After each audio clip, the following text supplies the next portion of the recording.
Halo teman-teman di kelas sebelah lagi. Oke, kali ini kita akan lanjut lagi jawab pertanyaan dari teman-teman yang bertanya tentang seputar skripsi di kelas sebelah. Oke, eh saya belum ngasih tahu ya. Ini pertanyaannya pertanyaan yang benar-benar teman-teman yang sedang gabut tentang skripsi nih. Gabut tentang skripsi. Oke, kita langsung saja cek pertanyaannya ya. Pertanyaan yang pertama. Oke teman-teman, kali ini pertanyaan yang ada di sini ya teman-teman ya.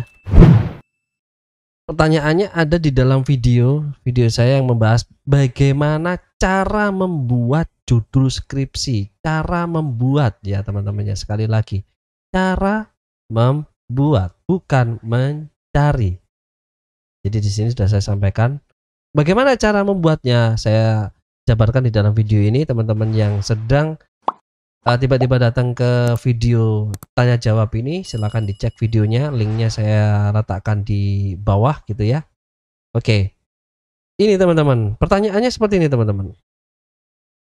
Jika mahasiswa sudah mencari, nah kan mencari, teman-teman, bukan mencari ya, saya sampaikan lagi,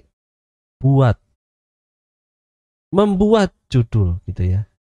Nah, permasalahannya adalah mahasiswanya mencari judul, kemudian tidak menemukan, buntu ya kan. Sudah, kalau buntu ya sudah Kang buntu gitu ya.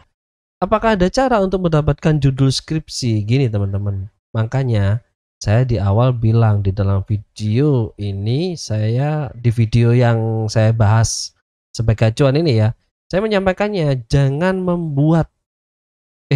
jangan mencari teman-teman. Sekali lagi saya sampaikan, jangan mencari, jangan mencari, tapi apa teman-teman, membuat.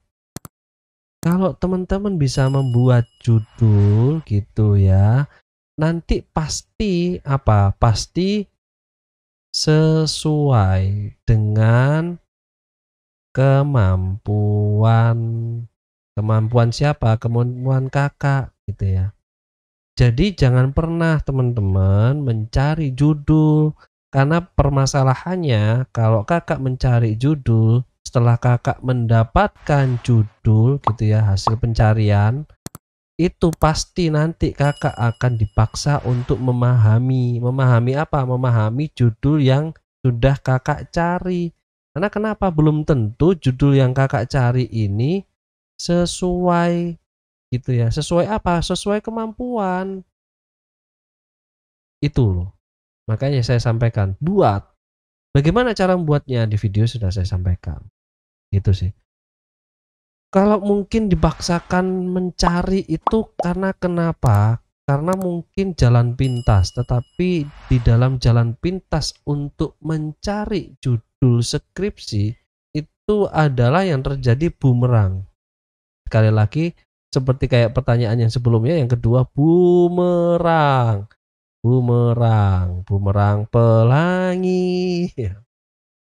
Oke lah, bumerang. Yang terjadi adalah kalau tidak paham, ya wis jungkir balik lagi. Itu yang terjadi kalau mencari. Tetapi kalau membuat berbeda teman-teman. Silakan dicek video saya gitu ya. Kalau membuat itu berbeda. Membuat itu pasti bisa mendapatkan, karena kenapa? Sesuai dengan kemampuan. Kalaupun ada komponen-komponen gitu ya, komponen-komponen saat pembuatan judul, apabila ada komponen-komponen saat pembuatan judul teman-teman ada yang tidak bisa pahami, silakan diskusi dengan dospem. Fungsinya di situ teman-teman, dosen pembimbing. Lah kalau teman-teman ada yang curhat lagi, Pak, Bu, Pak Le, Bule, dosennya ternyata bulet, dosennya susah dihubungi, dosennya gak jelas gitu ya, GJ, dosennya jahat. Aduh ya, ini gini, dospem apapun itu bentuknya gitu ya, dospem apapun itu bentuknya, anggap itu adalah seperti atasan kalian saat Anda kerja. Jadi bagaimanapun dospem itu mau ndak mau harus apa? Dospem ini Anda mau tidak mau harus Anda hadapi. Karena kenapa? Semua bentuk dosen itu harus Anda hadapi.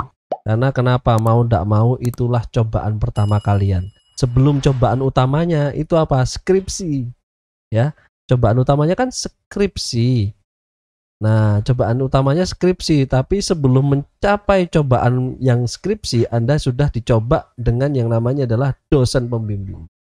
Jadi ya sudah sewajarnya kita biasanya menganggap dosen pembimbing itu seperti itu karena kenapa? Mungkin ya kita yang mungkin kurang memahami.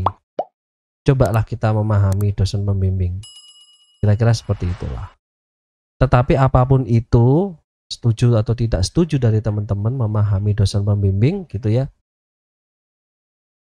Mau tidak mau kita harus, kuncinya adalah kita mengikuti alur.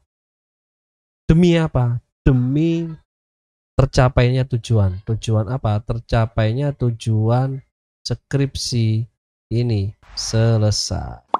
Oke, gitu ya. Sukses terus.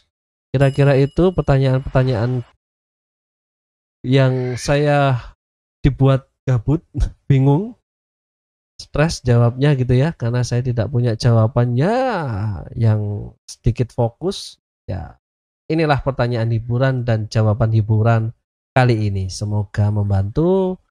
Tetap semangat teman-teman. Apabila ada yang ingin bertanya seperti ini, silakan disampaikan via komentar atau mungkin di tempat-tempat yang lainnya, di TikTok, di Instagram, di Twitter, atau mungkin juga seperti ini di kolom komentar yang ada di masing-masing video, karena bisa fokus sesuai dengan topik yang saya bahas. Kira-kira seperti itu. Sampai ketemu lagi di video-video saya yang lainnya di kelas sebelah.